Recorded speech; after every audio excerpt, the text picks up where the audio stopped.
जैसा कि हमने प्रीवियस क्लास में क्लास 2 में हमने देख लिया कि बेसिक स्ट्रक्चर क्या होता है एचटीएमएल का, ठीक है, उसको कैसे डिफाइन करते हैं प्रॉपर, ठीक है। देन अब हम देखते हैं कि एलिमेंट्स और एट्रीब्यूट्स क्या होते हैं एचटीएमएल में, ठीक है। तो सबसे पहले हम एलिमेंट्स देख लेते हैं। एलिमेंट्स क्या होते हैं? एलिमेंट्स में मैं आपको दो तीन चीज़ें बताना चाह रहा हूँ कि एलिमेंट्स में भी दो चीज़ें आ जाती हैं, एलिमेंट्स और टैग्स। एलिमेंट्स क्या होते हैं और टैग्स क्या होते हैं, आपको ये बेसिक चीज़ें पता होनी चाहिए, ठीक है। तो एलिमेंट्स और टैग्स क्या होते हैं? एलिमेंट्स बेसिकली एलिमेंट्स टैग्स से मिलके बनता है, ठीक है। दो टैग्स हों तो फिर एक एलिमेंट बनता है। तो मैं आपको फॉर एग्जांपल में बताता हूँ कि एचटीएमएल में होता है पैराग्राफ के लिए एक एलिमेंट, उसको कहते हैं, उसको पी से स्टार्ट करते हैं और पी से एंड करते हैं। सॉरी, ये एक्सटेंशन की वजह से इशू कर रहा है। ये हमारा पी का स्टार्टर टैग है और ये एंडिंग है, ठीक है। स्टार्टर हमें कैसे पता चलेगा कि ये जो टैग है ये ओपनिंग है और ये क्लोजिंग है? मतलब कोई भी आपको देखने से कैसे पता चलेगा कि वो ओपनिंग है या क्लोजिंग है? अगर तो वो टैग सिंपल नेम से लिखा गया और ये लेस देन ग्रेटर देन है तो वो समझ लेंगे वो ओपनिंग है। और अगर सेम उसी नेम से एक टैग है और उसके बैक साइड पे स्लैश है तो समझ लेंगे वो क्लोजिंग टैग है। सो एक ओपनिंग और एक क्लोजिंग टैग मिलके एक पूरा एलिमेंट बनाते हैं, ठीक है। जैसे मैंने आपको बोला कि एलिमेंट्स टैग से मिलकर बनता है, तो ये आपका एक ओपनिंग टैग है पैराग्राफ का, ठीक है। ये आपका एक क्लोजिंग टैग है। ये दोनों मिलके जब हम दोनों को इकट्ठे पढ़ेंगे तो ये एक एलिमेंट होगा, और अगर हम इसको अलहदा पढ़ेंगे तो ये एक टैग है और वो भी ओपनिंग, और ये एक टैग है और ये क्लोजिंग टैग है, ठीक है। तो एलिमेंट्स और टैग्स में ये डिफरेंस होता है। तो हम डिफरेंट एलिमेंट्स देखेंगे कि एलिमेंट्स कौन किस तरह के होते हैं, और पहले हम एलिमेंट्स को देख लेते हैं, उसके बाद हम एट्रीब्यूट्स पे जाएंगे, ठीक है। सो एलिमेंट्स में भी दो तरह के होते हैं, एक होते हैं ब्लॉक लेवल एलिमेंट्स और एक होते हैं इनलाइन एलिमेंट्स। अब ब्लॉक लेवल एलिमेंट्स क्या होते हैं और इनलाइन क्या होते हैं? ब्लॉक लाइन वो एलिमेंट्स होते हैं जिनको हम यूज़ करते हैं और वो पूरी स्पेस अपने डॉक्यूमेंट में अपनी लाइन की सीध में, समझ रही हैं, अपनी डॉक्यूमेंट में, ठीक है, डॉक्यूमेंट में अपनी लाइन की सीध में वो पूरी स्पेस लेते हैं एंड तक, ठीक है। अभी आपको दिखाता हूँ, लिख के भी दिखाता हूँ तो आपको पता चल जाएगा, ठीक है। वो अपनी पूरी स्पेस लेते हैं, लेकिन जो इनलाइन एलिमेंट्स होते हैं वो पूरी स्पेस नहीं लेते। जितना उनमें कंटेंट होता है वो सिर्फ उतनी ही स्पेस लेते हैं, ठीक है। अब ये देखिए, मैं आपको फॉर एग्जांपल मैं इधर दिखाता हूँ।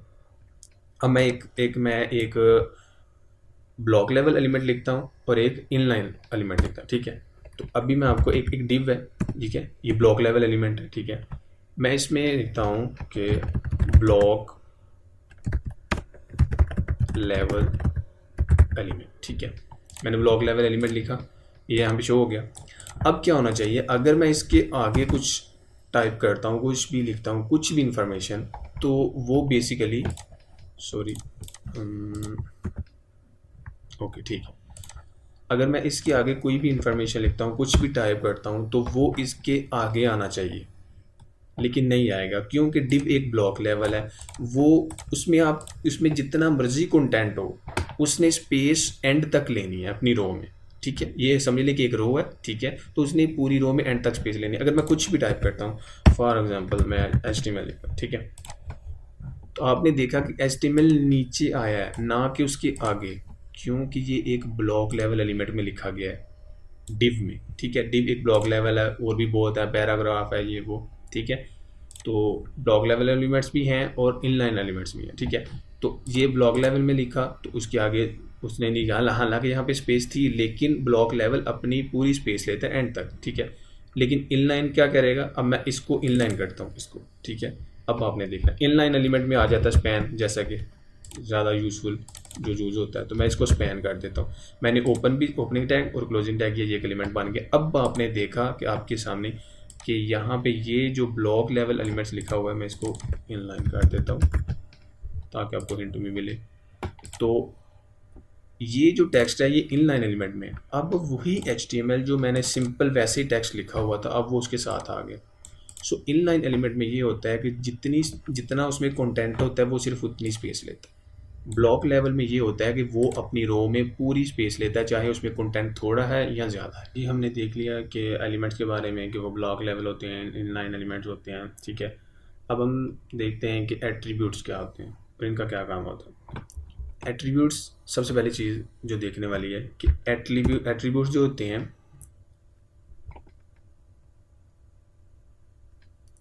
अच्छा, हमने ये तो देख लिया कि ब्लॉक लेवल एलिमेंट्स होते हैं, इनलाइन होते हैं, और एलिमेंट्स और टैग्स में क्या डिफरेंस है ये वो।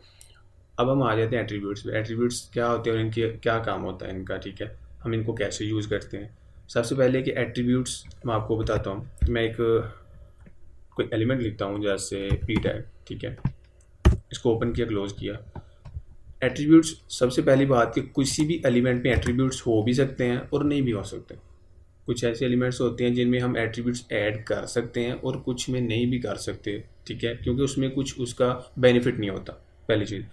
दूसरी चीज़ ये होती है कि जो एट्रीब्यूट्स होता है वो एडिशनल इंफॉर्मेशन देता है किसके बारे में, किसी भी एलिमेंट के बारे में। ये एक एलिमेंट है ना, तो आप हमेशा इसमें इस एलिमेंट में आप जब भी कोई एट्रीब्यूट ऐड करेंगे वो उसकी एडिशनल इंफॉर्मेशन है। फॉर एग्जाम्पल मैंने यहाँ पे लिखा this is a web page, ठीक है, मैंने ये टाइप कर दिया, ठीक है। अब मैं चाहता हूँ इसकी मैं कुछ एडिशनल इन्फॉर्मेशन यहाँ पे ऐड करूँ, वो किसी भी किस्म की हो सकती है। मैं इसको एडिशनल इन्फॉर्मेशन देना चाहता हूँ, यहाँ पे डिफाइन करना चाहता हूँ, तो वो मैं यहाँ पे जो हमारा स्टार्टर टैग है उसमें ऐड कर सकता हूँ, ठीक है। तीसरी बात ये है कि आप एट्रीब्यूट जब भी डिफाइन करेंगे किसी भी एलिमेंट के स्टार्टर टैग में करेंगे, यानी कि आप एंड वाले जो टैग है, जो एंड वाला टैग है, वहाँ पे आप एट्रीब्यूट नहीं डिफाइन कर सकते, ठीक है। आपने हमेशा किसी भी एलिमेंट के स्टार्टर टैग में देना, ठीक है। तो एलिमेंट का जो इसका एट्रीब्यूट का जो सिंटैक्स है वो क्या होता है वो मैं आपको बताता हूँ। एट्रीब्यूट का सिंटैक्स ऐसे होता है कि ये मैं थोड़ा सा पैरेंथेसिस में लिख रहा हूँ कि नेम होता है, देन इक्वल का साइन होता है, देन उसकी वैल्यू होती है, ठीक है। यहाँ पे उस एट्रीब्यूट का नाम आ जाता है, ठीक है, देन उसकी वैल्यू आ जाती है कि उस एट्रीब्यूट को हम वैल्यू क्या दे रहे हैं, ठीक है। तो मैं यहाँ पे आ जाता हूँ। अब मैं यहाँ पे चाहता हूँ कि सॉरी वो ठीक है, हो गया। अच्छा, अब मैं यहाँ पे आता हूँ, ये हमारे पास ये एक पैराग्राफ है, मैं इसका कलर जो सा ना वो रेड करना चाहता हूँ, ठीक है। तो इसको रेड कैसे करूँगा, एक स्टाइल का एट्रीब्यूट होता है, नाम से ही जैसे पता चल रहा है कि स्टाइल जो एट्रीब्यूट है वो स्टाइलिंग के लिए यूज़ होगा। Style attribute equal double colon, और उसके बाद हम इसको कलर देंगे। कलर यूज़ होता है कलर रेड, ठीक है। इसको मैं कलर रेड करूँगा तो मेरे पास इधर इसका कलर रेड शो हो जाएगा, ठीक है। अब मैंने ये क्या लिखा, एट्रीब्यूट का नेम इक्वल साइन, देन मैंने उसको एक प्रॉपर्टी दी और फिर उसको वैल्यू दी, ठीक है, ये उसकी प्रॉपर्टी हो गई। देन मैंने उसको एक वैल्यू दे दी रेड, एक एट्रीब्यूट दिया स्टाइल, मैंने उसको एक प्रॉपर्टी दी कलर की और उसको मैंने रेड कर दिया और वो उस पर अप्लाई हो गया, ठीक है। अब नीचे आ जाते हैं। फॉर एग्जांपल एक एंकर टैग होता है जिसको हम लिंक बनाने के लिए यूज़ करते हैं। एंकर टैग ओपन होता है, मैं इसको दोबारा बैक करता हूँ। एंकर टैग ओपन होता है, क्लोजिंग टैग होता है, देन उसमें हम लिखते हैं HREF इक्वल, और इसके अंदर हम एड्रेस लिखते हैं। फॉर एग्जांपल मैं एक एंकर टैग बनाता हूँ जो कि मुझे एक google.com पे लेके जाए, ठीक है। मैं एक लिंक बनाता हूँ तो मैं क्या करूँगा, HTTPS, मैं ऐसे भी कंप्लीट लिख सकता हूँ, वैसे भी लिख सकता हूँ, मैं कंप्लीट लिखूँगा www.google.com, ठीक है। मैं इसको थोड़ा सा ऐसे कर देता हूँ, ठीक है।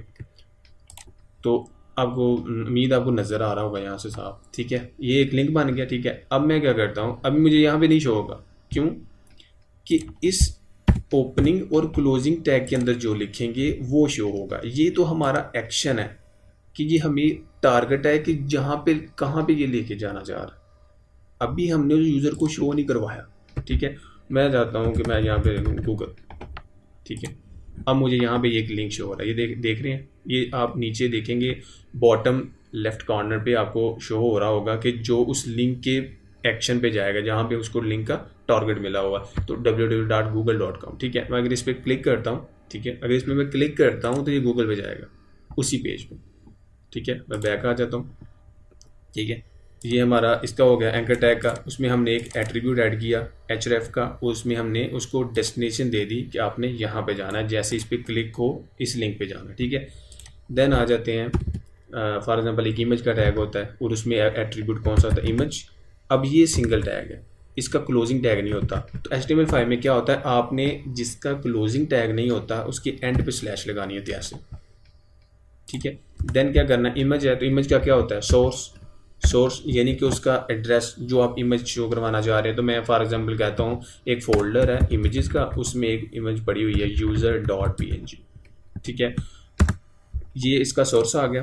अब क्या होगा, अभी क्योंकि इमेज है नहीं है, ये मैं सिर्फ ज़ाहरी तौर पे बता रहा हूँ इसलिए वहाँ पे कुछ नहीं शो होगा, ठीक है। अब इसके साथ एक आल्ट का एट्रीब्यूट होता है, वो इसलिए यूज़ किया जाता है कि फॉर एग्जांपल अगर किसी वजह से वो इमेज शो नहीं हो रही तो आप उसकी जगह कोई और टेक्स्ट वगैरह दिखा सके यूज़र को, ताकि यूज़र को पता हो कि यहाँ पे कुछ था। तो अब देखें यहाँ पे इमेज नहीं शो हो रही, मैं यहाँ पे कहता हूँ कि यूज़र इमेज, ठीक है, मैं इसको करता हूँ। तो यहाँ पे क्या होगा शो, पहले क्या था जब ये आल्ट नहीं था, आल्ट वाला एट्रीब्यूट नहीं था तो कुछ इमेज ऐसे शो हो रही थी, ठीक है, आपको नहीं पता चल रहा था इमेज क्या है। जैसे ही आल्ट का एट्रीब्यूट ऐड किया, फिर अब आपको थोड़ा सा ये यूजफुल इन्फॉर्मेशन आई सामने कि आपको पता चल रहा है कि यहाँ पे कुछ यूज़र की इमेज है या इस तरह का कुछ है, ठीक है। तो इस तरह आप एलिमेंट्स में एट्रीब्यूट्स ऐड कर सकते हैं। और अब देखें, ये एक सिंपल टेक्स्ट था, हमने स्टाइल के एट्रीब्यूट ऐड करके उसमें एक प्रॉपर्टी में एक वैल्यू दी, हमने उसको एडिशनल इन्फॉर्मेशन दे दी, एट्रीब्यूट का वो पूरा पर्पज़ हो गया जो एट्रीब्यूट का होता है। देन हमने क्या किया, एक एंकर टैग था उसको हमने डेस्टिनेशन दे दी, इमेज था उसके अंदर सोर्स का किया, आल्ट का किया। इस तरह हम हर एलिमेंट में डिफरेंट तरीके से एट्रीब्यूट्स को अपने पर्पज़ के मुताबिक यूज़ करते हैं, ठीक है। तो आज के लिए इतना ही था।